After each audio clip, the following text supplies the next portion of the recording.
방송에서 제공하는 투자 정보는 투자 판단에 대한 조언입니다. 방송에서 제공하는 주식의 가치, 가격 상승 및 가격 하락에 대해서는 방송사에서 보장하지 않습니다. 시청자 여러분 안녕하십니까. 오늘장 내일장 1부 출발하도록 하겠습니다. 서정덕입니다. 지수가 오후 들어서 다시 하락적으로 방향을 틀었습니다. 이번 주 내내 답답한 흐름이고요. 이번 주뿐만이 아니라 이 흐름은 계속해서 이어져 온 부분이기 때문에 참가자분들께서는 조금 더 답답함이 길어지고 있다. 이렇게 정리할 수밖에 없는 상황입니다. 특히나 좀 올라가나 했던 시장이 오후 들어서 지금 하락하고 있고요. 코스피 같은 경우는 지금 급락세로 연출이 되고 있는 상황인데 오늘 하락은 기존에 있던 악재들의 또다시 불거진 반도체 위기설입니다. 일단 지속적으로 지적돼 왔습니다. 반도체 업황의 고점 논란에 대해서는 계속적으로 이야기가 나왔는데 그때마다 주가가 하락하고 다시 상승하는 패턴을 반복을 해왔는데 여기에 이제 실적 악화 전망의 기업들의 비용 상승까지 지금 이야기가 나오고 있는 상황입니다. 한마디로 앞으로 어려워질 것이다라는 얘기가 나왔고요. 전일 미국 증시 같은 경우에는 기술주 중심의 나스닥이 1% 정도의 급락세가 이어진 부분이 우리 시장의 투심을 악화시키고 있는 모습입니다. 특히나 시총 1, 2위 종목 삼성전자, SK하이닉스 지금 급락세가 펼쳐지고 있고 급락세가 조금은 진정되나 싶었는데 오후 들어서 낙폭이 더 커지면서 시장의 고민은 깊어지고 있는 상황입니다. 여기 현대차그룹은 엘리엇 이슈까지 지금 더해지면서 잘 달리던 주가가 오랜만에 13만 원도 돌파하면서 잘 달리던 주가가 하락 전환한 모습입니다. 코스닥 역시 개별 종목 이슈로 지금 움직이는데요. 오전까지는 잘 버텨주던 제약바이오주들 지금 상승 흐름 지금 더뎌진 상황이고요. 시총 상위주 가운데 HLB나 나노스를 제외한다면 오르는 종목 찾기 어려울 정도입니다. 한 주를 마무리하는 금요일장까지 지금 답답함이 이어지고 있는 상황인데 그래도 한 주의 마무리 잘 해봐야 될 거고요. 다음 주 전략들 세워봐야 될 텐데 오늘장 내일장에서 함께 하시길 바랍니다. 헤드라인 뉴스부터 전해드립니다.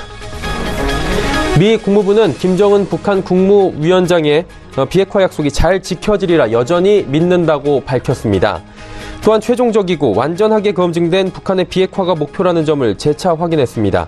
아울러 세계가 집중하고 있는 것은 비핵화에 대한 김 위원장의 책무라며 미국은 트럼프 대통령과 김 위원장이 한 약속이 완수될 것이라고 여전히 확신한다고 강조했습니다. 김동연 경제부총리가 혁신성장 주요 과제인 수소경제기술개발 지원을 위해 업계와 입법 관련 협의를 거쳤다고 밝혔습니다. 김 부총리는 물 전기 분해로 수소를 생산하는 과정 등을 살펴보고 임직원들과 수소산업에 나아갈 방향에 대해 대화했습니다. 행동주의 펀드 엘리엇이 현대자동차그룹의 지배구조를 개편하라고 재차 압박했습니다. 엘리엇은 지난달 14일 현대차 그룹에 보낸 편지에서 자동차 부품 제조업체 현대모비스의 애프터서비스 부문을 현대자동차와 합병하고 모비스의 모듈과 핵심 부품 사업을 물류업체 현대글로비스와 합치는 안을 제안했지만 현대차그룹은 법적인 제약이 있다는 이유로 이를 거절한 것으로 알려졌습니다. 아울러 구조조정 계획을 세울 위원회를 설립하는 한편 주주 배당을 확대하는 것과 현대차와 계열사 이사회의 다양성과 독립성을 강화하라고 엘리엇은 촉구했습니다. 풀무원 계열사 풀무원 푸드머스가 식자재를 납품한 학교에서 식중독 의심 환자가 1000명을 돌파했습니다.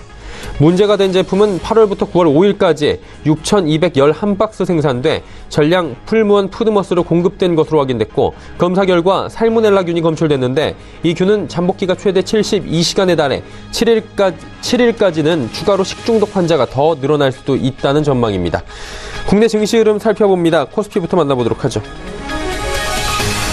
코스피 지수가 지금 0.72%까지 낙폭이 깊어졌습니다. 2300선 회복은커녕 지금 오히려 지금 아래쪽으로 방향성을 더 잡고 내려가는 모습인데 현재 낙폭이 16포인트가 넘어갑니다. 하루간의 흐름들을 살펴보도록 하죠. 자, 보시다시피 2286까지 장중에 올라가나 싶었는데 다시금 방향을 아래쪽으로 틀었고요. 2265포인트까지 한때 내려갔다가 현재는 2270선은 힘겹게 탈환한 모습입니다. 수급 주체 확인해 보도록 하죠. 수급 주체 보시면 오늘 주체는 외국인입니다. 특히나 전기 전자 업종 쪽에서 외국인의 매도 물량이 정말 어마어마하게 나오고 있는 상황입니다. 6,642억 원, 외국인이 최근 들어서 하루에 이 정도 판날이 있었나 싶을 정도로 강한 매도세가 나오고 있고요. 개인과 기관이 방어하고 있는데 역부족입니다.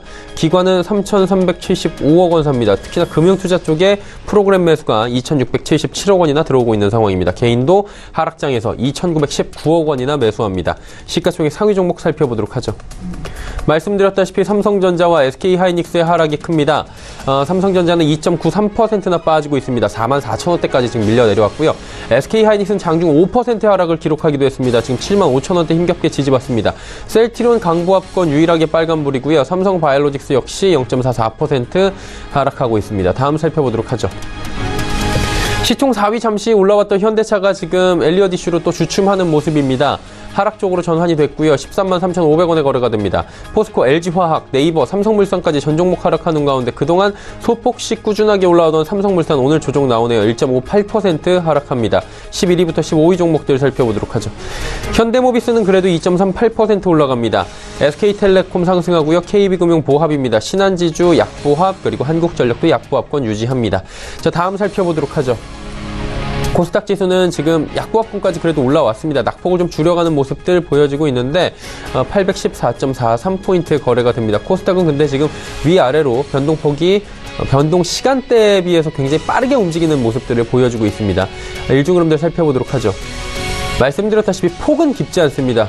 고점 820, 저점 810입니다. 그런데 시간대별로 움직임이 굉장히 다이나믹하게 움직여서 지금 종잡기가 좀 어려운 상황이고요. 좀 전 시간대 810포인트까지 내려갔던 지수가 갑자기 814포인트까지 윗꼬리 들고 쭉 올라오는 모습 확인이 됩니다. 수급 주체 만나보도록 할까요? 개인과 외국인이 사고 있었는데 지금 외국인이 보합권까지 내려왔습니다. 외국인 지금 사고 파는 물량 없이 집계가 되고 있고요. 개인만 삽니다. 829억 원 순매수, 기관은 769억 원 팔고 있는데 기관 전주체가 매도합니다. 다음 살펴보도록 하죠. 시가총액 상위 종목들의 흐름입니다. 셀트리온 헬스케어 약보합, 신라젠이 지금 상승 전환했고 CJ E&M도 상승 전환했고 나노스는 상승폭을 무려 16%까지 키워갑니다.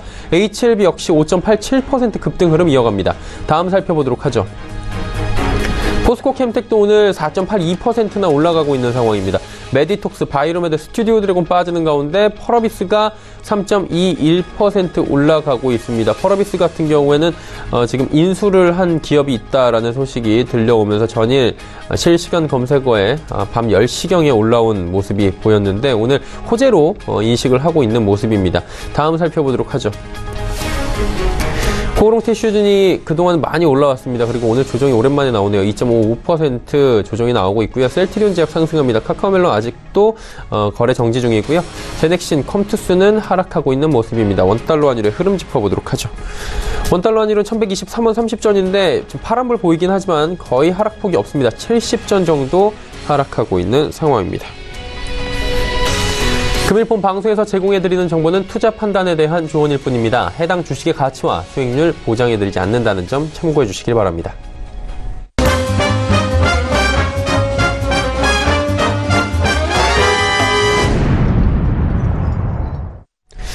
자, 오늘장 이슈 바로 살펴보도록 하겠습니다. 유한타증권 설릉역 지점에 박진희 부장 연결되어 있네요. 부장님 안녕하십니까? 네, 안녕하세요. 예, 오늘장 시장의 이슈들 한번 쭉 짚어보도록 하겠습니다. 어떤 이슈들이 지금 시장을 누르고 있죠? 사실 전체적인 이슈를 놓고 본다라면은 오늘 가장 큰 이슈는 반도체라고 볼 수 있겠는데요. 일단 반도체가 전반적으로 이미 오래된 악재라고도 볼 수 있겠습니다. 내년 업황에 대한 우려가 지금은 고속 성장이지만 내년에는 그냥 성장 정도다. 이런 정도가 되겠죠. 그러다 보니까 반도체 섹터주들이 좀 눌려 있고 그로 인해서 외국인들의 매물이 상당히 좀 강하게 나오고 있는 모습을 보실 수가 있겠는데요. 그러다 보니까 상대적으로 개별 성향을 띠는 종목군들이 상당히 좀 강한 모습을 보실 수가 있겠습니다. 오늘 대북주들이 조금 이슈라고 볼 수 있겠죠. 트럼프가 임기 내에 비핵화 의지를 좀 표명함에 따라서 관련되어 있는 종목들이 좀 강하게 순환매가 들고 있죠. 특히 이제 현대그룹도 상방 하고 철도 관련주 일부 개성공단 관련주라든지 금강산 관련주라든지 이런 부분들이 좀 강하게 움직임이 나타나고 있고요. 남북 정상회담 일정 얘기가 나오고 또 관련되어 있는 종목들이 어제부터 좀 많이 움직이는 모습이 나타나고 있는데요. 시장이 불안정한 모습을 보임에 따라서 개별 성향의 있는 종목들이 좀 시장에서 좀 강세 흐름을 나타내주고 있는 모습을 보실 수가 있겠습니다. 일단 대북주들은 일정이라든지 뉴스에 따른 변동성이 상당히 크기 때문에 대북주들을 좀 매매하시는 분들은 이런 부분들을 좀 잘 챙기셔야 되겠죠. 기본적으로 항상 대북주는 악재 사고 호재 파는 그런 트레이딩 전략이 좀 유효한 섹터라고 보여지고 있는데요. 시장이 워낙 좀 변동성이 크다 보니 이런 부분들이 좀 부각이 되고 있는 것 같습니다. 그 다음은 시장이 그동안 대북주가 올라가면 항상 바이오주가 빠졌었는데요. 오늘은 좀 다른 흐름입니다. 바이오 섹터주들 좀 강한 흐름을 보이고 있습니다. 역시 이슈라고 한다면은 과거에 좀 낙폭과대에서 좀 벗어나긴 했습니다만은 최근에 증권사들로부터 계속적인 레포트가 많이 나오고 있죠. 시약과 관련되어 있는 각종 레포트들, 최근에 뭐 오스코텍도 그렇고 계속 이렇게 돈을 끌어들이는 모습, 증자를 하면서 이 부분으로 인해서 연구개발비를 계속적으로 좀 안정하게 가져가고자 하는 이런 부분들이 나오면서 오늘 뭐 큐리언트도 그런 뉴스 나오면서 급등하기도 했는데요. 전체적으로 신약에 대한 기대감이 많이 커지고 있습니다. 그러다 보니까 바이오텍 타주들도 오늘 불안정한 시장 상태에서 강한 흐름이 좀 이어지고 있습니다. 뭐 대북주와 또 같이 움직이던 모습이라서 이제 바이오텍 타주들은 과거처럼 대북주와 반대로 움직이는 그런 성향에서는 어느 정도 벗어나는 흐름을 보실 수가 있겠습니다. 그래서 전반적으로 일단은 뭐 회계감리 이슈 완화에 대한 부분들에 대한 기대감, 그냥 뭐 추석 전까지는 그 부분에 대한 전체적인 내용을 내놓겠다라는 이런 뉴스들이 나오면서 섹터에서는 좀 긍정적인 흐름들이 나오고 있고요. 오늘 나왔던 뭐 레포트들도 실제로 신약 관련주들에 대해서 강하게 매매를 권하는 그런 레포트들이 좀 나오면서 주가가 강하게 움직이고 있습니다. 섹터 내에서는 뭐 차발텍 같은 경우는 관리 종목 탈퇴 기대감에서 상당히 좀 급등하는 모습들도 좀 나타나고 있는 모습이고요. 전체적으로 시장이 불안하다 보니까 대북주나 바이오섹터 같이 어느 정도 경기 방어적인 성격의 종목들, 뭐 계열 테마를 가지고 있는 성격이 있는 종목들, 이런 부분들이 좀 강세를 보이는 모습을 보실 수가 있겠습니다. 시장 전략 여쭤보고 싶습니다. 남은 시간 전략이나 뭐 향후의 전략들은 지금 어떤 방향성을 잡는 게 좋을까요? 네, 다음 주 목요일이 이제 쿼드블 위층인데요. 그러다 보니까 선물이 계속 움직입니다. 어제도 그렇고 그제도 그렇고 2시 언저리만 되면 여지없이 시장이 폭락하고 있습니다. 계속 선물 매도가 나오면서 시장이 흔들거리는데요. 오히려 흔들거릴 때마다 코스닥에서는 계속 좋은 기회가 생기고 있는 것 같습니다. 아까 흔들거리면서 바이오 섹터주들이 약간 밀렸었는데 바로 치고 나오는 모습도 나타나고요. 엔터와 게임즈 섹터주들도 좀 밀렸다가 낙폭이 과대한 종목들은 좀 치고 나오는 흐름들이 좀 일정 부분 있습니다. 거래소로 따진다라면 조선주들이 좀 출중한 흐름이고요. 살짝 밀려있지만 자동차도 삼성전자와 하이닉스의 빈칸을 좀 메워주고 있는 모습 보실 수가 있겠습니다. 개인적으로는 단기적으로 거래소 섹터 같은 경우는 반도체 섹터를 많이 빠졌다고 노리기보다는 상대적으로 빈틈이 있었던 자동차와 조선 섹터 쪽, 그다음에 뭐 IT 쪽을 따진다라면 뭐 LG전자 같은 것들, 뭐 이런 부분들을 조금 매매 보시는 전략이 낫겠습니다. IT 섹터 코스닥도 이제 삼성전자 때문에 워낙 장비나 부품 섹터주들이 많이 빠졌는데요. 그 안에서도 괜찮은 종목들이 많습니다. OLED 소재 부품 섹터주들 같은 경우는 오히려 좀 조정을 강하게 활용하시는 전략, 이노스선단이나 덕산 네오로스 이런 부분들도 되겠고, 뭐 HB테크 같은 경우들도 이해가 될 수 있겠습니다. 그래서 코스닥 시장은 오히려 흔들 때, 아까도 외국인들이 뭐 매수로 다시 또 들어오는 모습만 보더라도 확실히 코스닥에서는 힘이 살아있기 때문에 바이오 섹터주들도 지금 흔들 때 오히려 상대적으로 덜 오른 종목들 같은 경우는 공략해볼 필요가 있지 않나 싶습니다. 지수는 개인적으로 2260에서 2270 정도대가 지선으로 활용될 수 있다라고 보여지고 있고요. 코스닥 역시도 810대 정도 1차적인 지선 활용하실 필요가 있겠습니다. 아까 말씀드렸던 대로 반도체 대형주의 조정을 이용한 다른 틈새 전략을 노리는 종목들을 대응이 좀 필요한 구간인 것 같고요. 일단 기본적으로 화학 섹터라든지 반도체 같이 업황에 대한 우려감이 있는 섹터들은 당분간 좀 배제하고 시장에서 강세를 이끌고 있는 종목 섹터 안에서의 단기적인 조정을 활용하시는 투자 전략이 필요한 구간인 것 같습니다. 지금 시장에서 우려가 나오는 종목들에 대해서는 조금 피하자라고 말씀을 해주셨습니다. 오늘 말씀은 여기까지 듣겠습니다. 고맙습니다. 네, 감사합니다. 유한타증권 설릉역 지점의 박진희 부장과 함께했습니다. 이슈 칼럼 이어집니다.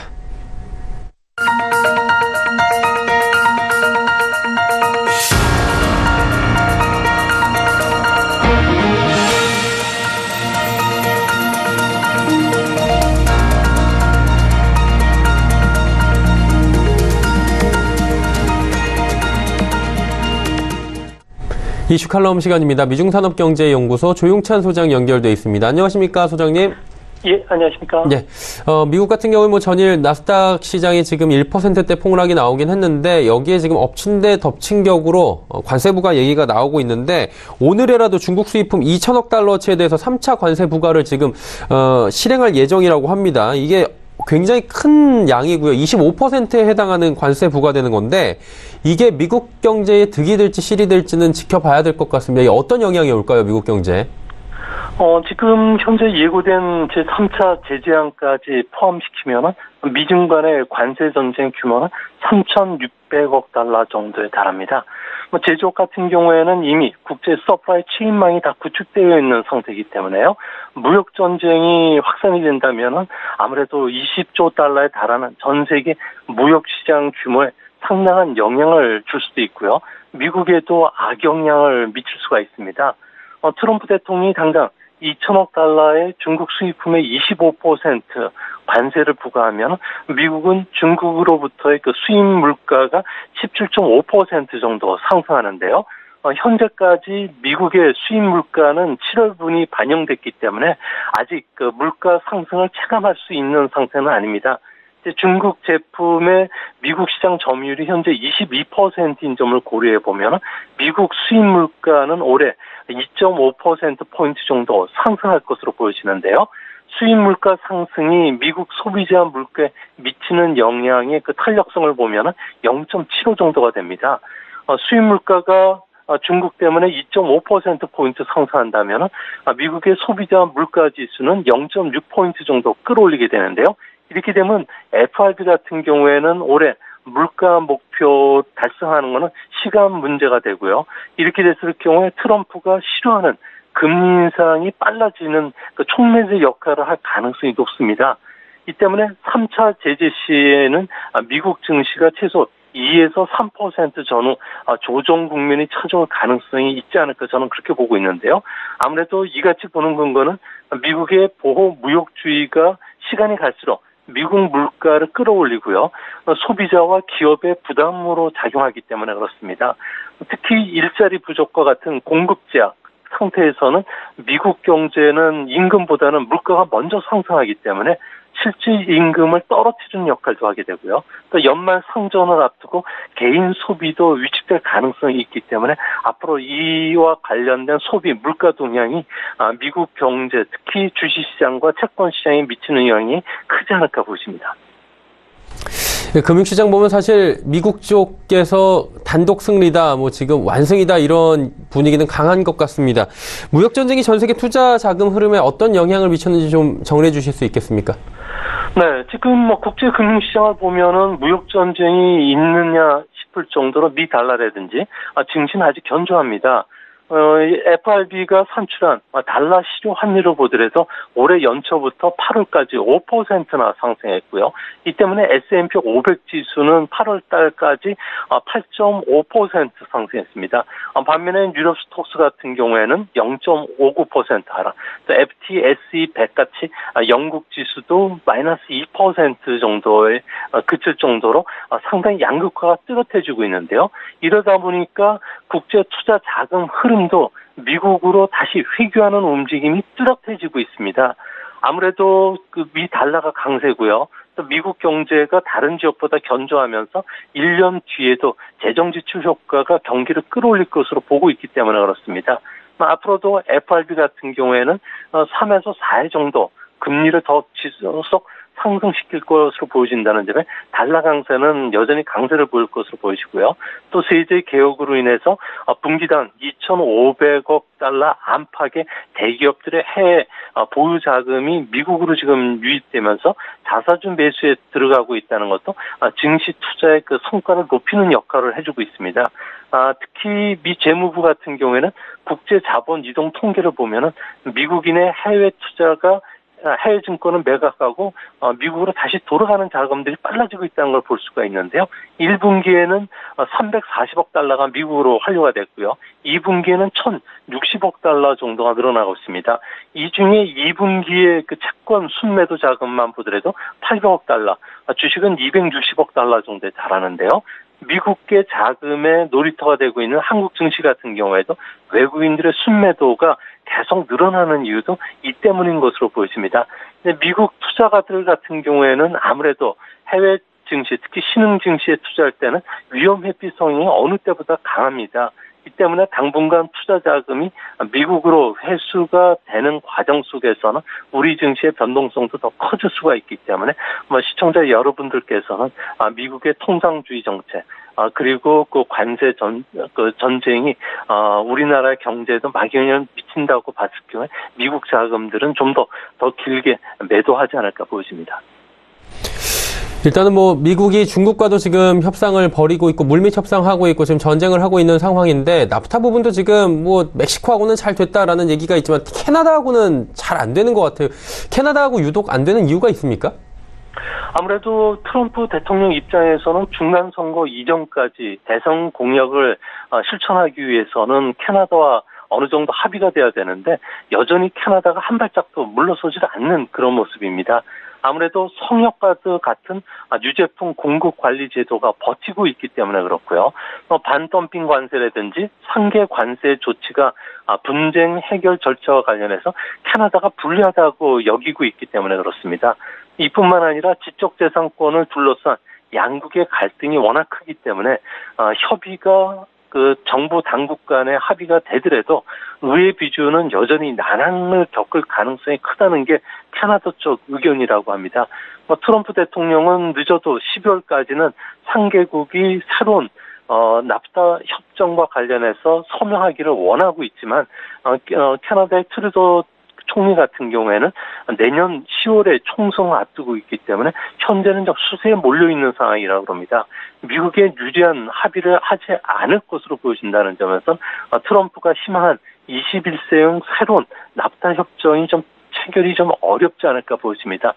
캐나다 같은 경우에는 미국의 많은 주뿐만 아니라 주요 무역 파트너들이 많거든요. 그래서 미국 경제가 창출한 부의 대부분은 캐나다와 밀접한 관련이 있습니다. 이 때문에 캐나다와의 협상에서 양보를 이끌어낼 만한 트럼프의 압박 카드가 없다는 점도 중국처럼 이렇게 계속 압박하면서 협상 테이블로 끌어들이기에는 역부족이라는 측면에서 트럼프 자체도 현재는 좀 고민이 깊어지지 않을까 보여집니다. 그리고 지금 중국 쪽 얘기도 여쭤봐야 되는데 중국도 나름대로 지금 자구책을 찾고 있는 모습은 보이고 있습니다. 중국 아프리카 협력 포럼이 개최된 데 있어서 양제 정상회담까지 열리고 있다고 하는데 지금 구구절 행사 참석을 미루고 엄청난 선문 보따리를 풀었다라고 하는데 아프리카 쪽에 굉장히 공들이는 것 같더라고요. 이게 이유가 있겠습니까, 따로? 네, 올해는 시진핑 국가주석이 내건 1대1로가 5주년을 맞는 해인데요. 하지만 말레이시아가 중국과 같이 추진하기로 돼 있던 200억 달러 상당의 고속철도 사업을 중단했습니다. 이뿐만 아니라 중국의 실크로드 기금을 받는 8개국도 사업 재검토 움직임이 일어나는 등 1대1로에 아주 심각한 위기가 찾아왔고요. 최근 들어와서 서방 국가들이 1대1로 같은 경우는 피원조국의 채무에 덫에 빠지게 하고 있다. 또 채무 불능에 빠지면은 중국 기업들이 토지를 수탈한다든지 전략적으로 중요한 항구를 99년간 헐값으로 넘겨받는 중국판 식민지라고 비판하고 있는데요. 이 때문에 시진핑 국가 주석 같은 경우는 고비를 맞고 있는 1대1로 사업에 아프리카 국가들의 동참이나 지지를 이끌어내기 위해서 이번 회의에서는 운명 공동체라는 표현까지 써가면서 3년간 무려 600억 달러의 경제 협력뿐만 아니라 중국 기업들도 100억 달러 이상의 투자를 유도하는 이런 선물 보따리를 풀어놨는데요. 결국 1대1로 구성이라든지 중국 원조 같은 경우에는 공짜 정심이 아니기 때문에 투명성이라든지 개방성, 공무원들의 부패 방지, 재정 건전성 같은 국제 기준을 지키지 않는다면 아무래도 1대1로와 관련된 부정적 여론이 더 확산이 될 가능성이 있지 않을까 보여집니다. 이거 조금 더 여쭤보고 싶은 게 지금 서방 국가들은 1대1로에 대한 경계감을 지금 풀고 있지 않은 상황인 것 같습니다. 미국도 그렇고요. 그러다 보니까 지금 계속해서 이 부분이 불거지고 있는 상황인데 왜 경계를 풀지 않고 계속해서 이렇게 어느 정도의 경계를 하고 있는 거죠? 네, 시진핑 국가주석 같은 경우에는 1대1로 구상 같은 경우에는 평화적인 개방, 상생, 인프라 투자, 그리고 해외 시장 확대가 목적이라고 했지만 서방 국가들이 볼 때는 안보와 군사 전략이 아주 밀접하게 맞물려 움직이고 있기 때문에 그렇습니다. 작년 당대회 때 시진핑 주석 같은 경우에는 중국군을 21세기 중반까지 세계 인류 군대로 건설하겠다고 발표를 했는데요. 1대1로를 활용해서 전략적 요충지에 대규모 항만 건설을 하면서 군사 패권 확대, 누트로서 활용하고 있기 때문에 그렇습니다. 중국 같은 경우에는 에너지 자원의 안전보호라든지 산업, 해양산업, 그리고 해상 운송 능력 향상을 위해서 중국이 항만을 건설하면서 이 항만을 보호를 명분으로 남중국해, 말라카 해역, 인도양을 하나 둘씩 군사 거점화 시키고 있다고 합니다. 주변국들의 정이 적은 그 인프라 투자나 원조를 활용해서 아프리카의 외교적 위상을 더 높일 뿐만 아니라 궁극적으로는 새로운 군사 거점을 마련해서 군사 강국, 그러니까 패권 국가로서 위상을 갖겠다는 전략인 만큼 미국과의 충돌이 좀 앞으로는 더 다양한 형태로 나타나지 않을까 보여집니다. 그리고 중국 쪽 조금 더 여쭤보면 언론에 따르면 지금 다자녀를 지금 불허하고 있는데 허가한다라는 얘기들이 나오고 있습니다. 이자녀 정책 이제 뭐 급하게 나온다라는 얘기가 있는데 갑자기 노선이 좀 수정이 된 것 같아요. 왜 그런 거죠? 네, 아무래도 중국 같은 경우는 인구 고령화뿐만 아니라 노동 인구 감소로 인해서 성장 잠재력이 급격히 둔화되고 있습니다. 이뿐만 아니라 남녀 그 불균형 문제가 심각하면서 사회 문제로까지 대두가 되고 있는데요. 중국은 2025년이 되면 심각한 인구 고령화에 들어가면서 노동력 부족 상태에 들어갑니다.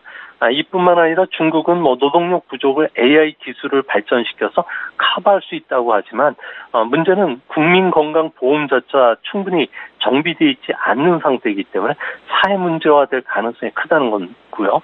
특히 6년 뒤에 2024년도에는 인도가 중국을 제치고 세계 최대 인구 대국이 됩니다. 2050년에는 인도가 중국보다 인구가 한 3억 명 정도가 더 많아지게 되는데요.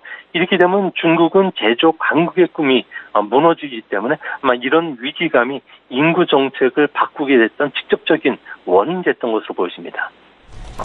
이게 중국의 문제가 비단 중국 문제만 아니라 우리나라에도 지금 고령화 추세들, 지금 뭐 결혼 문화 이런 것들에 대해서 남 얘기할 게 아니다라는 그 상황이지 않습니까? 이게 어느 정도로 지금 중국이 심각하게 이렇게 정책 선회가 되는지 궁금한데요. 좀 짚어주시겠습니까? 네. 한자녀 정책의 폐해로 인해서 중국 어린아이들의 그 남녀 성비가 120대 100으로 여자가 20% 적다고 합니다. 이런 부작용이 상당히 좀 비정상적인 형태로 흘러가고 있는데요. 앞으로 2년 뒤죠. 2020년이 되면은 결혼 정년기 그 남성이 여성보다 3천만 명이나 많다고 합니다. 이 때문에 중국 안에서는 짝을 찾지 못한 독신 남자들을 썬난이라고 부르는데요. 짝을 못 찾은 패한 남자라는 뜻입니다. 이 때문에 부모들 같은 경우에는 며느리를 찾기 위해서 아프리카까지 가기도 하고요.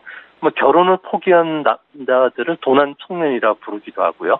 부모 수라를 떠나서 도시에서 독신 생활을 하면서 스마트폰만 보면서 숨어 지내는 이런 도둑 청년들이 지금 많다고 합니다. 특히 중국에서는 대학생이 현재는 3,700만 명 정도 되고요. 매년 졸업자만 900만 명 정도 되는데 세계 대학생이 20%를 차지한다고 합니다.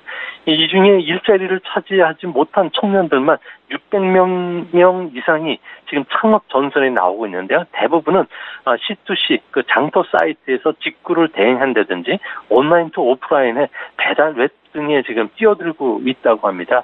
한전역 그 정책의 폐해로 인해서 2024년에는 연간 600만 명 이상의 쌍들이 이혼하는 시대에 들어가는데요. 베이징과 상하이 같은 경우에는 현재 이혼율이 40%지만 곧 50%로 넘어갈 것이라고 합니다.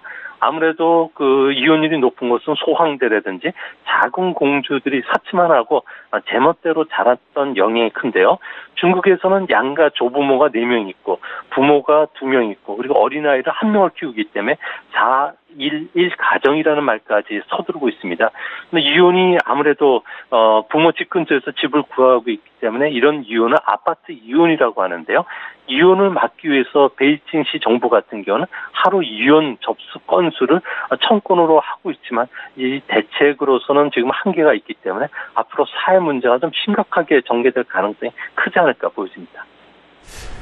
예, 그 중국 얘기 여쭤봤는데 듣다 보니까 우리나라의 상황은 뭐 비할 바가 아니다. 이혼율 50%는 정말 충격적이고 헛웃음 나올 정도다라는 생각이 들 정도인데 중국이 지금 사회 문제도 심하고 경기 둔화를 피할 수가 없는 상황인데 여기에 무역 전쟁까지 이어졌기 때문에 더욱더 힘든 상황인 것 같습니다. 그러다 보니까 부양책 중국 정부도 지금 펴내고 있는 것 같은데 어떤 부양책을 통해서 경기 연착륙을 좀 유도할까요?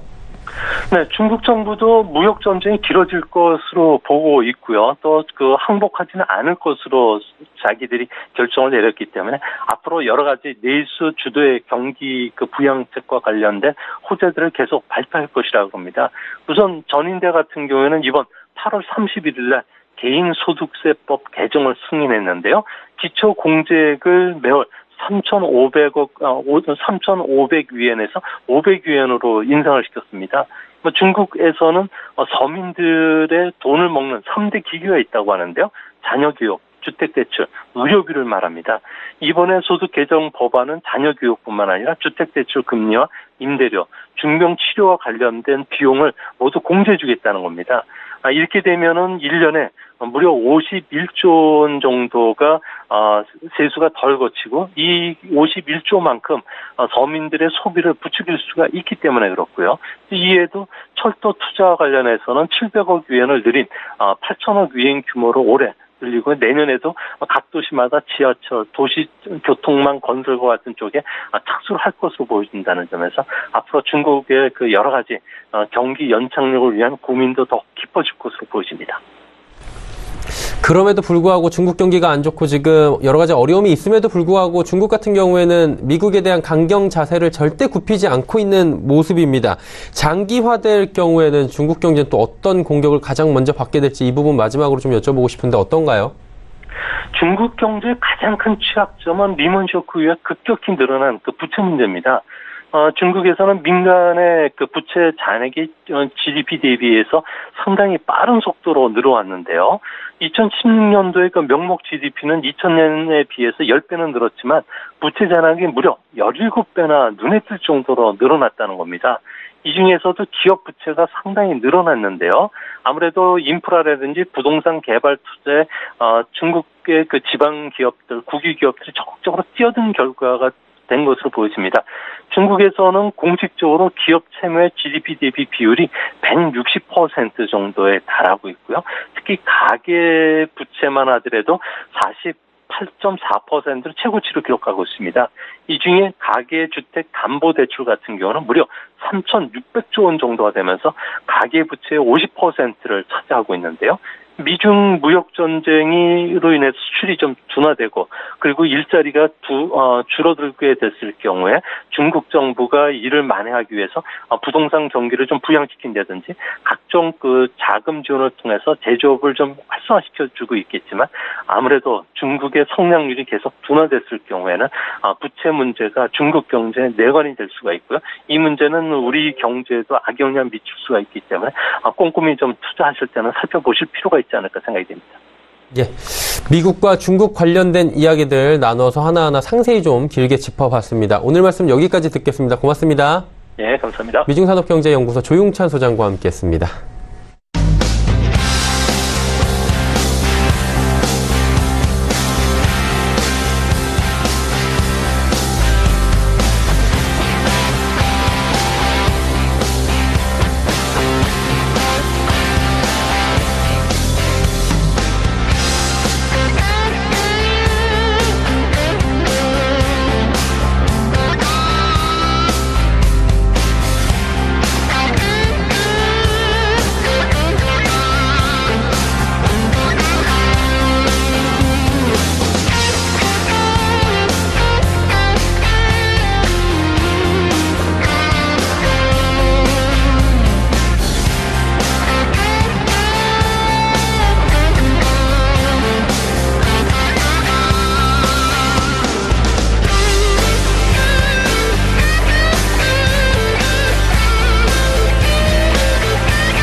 오늘장 내일장 1부 함께 하셨습니다. 잠시 뒤 2부 예고해드립니다. 오늘장 내일장 2부 다양한 종목 짚어보고 또 종목 상담 이어가는 시간 레벨업 트레이딩 타임 시간이 준비가 돼 있습니다. 함께 하시는 두 분의 전문가와 함께 잠시 뒤에 뵙도록 하겠습니다. 고맙습니다.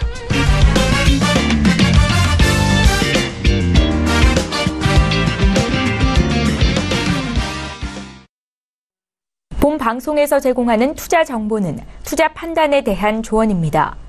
방송에서 제공하는 주식의 가치, 가격 상승 및 가격 하락에 대해서는 방송사에서 보장하지 않습니다.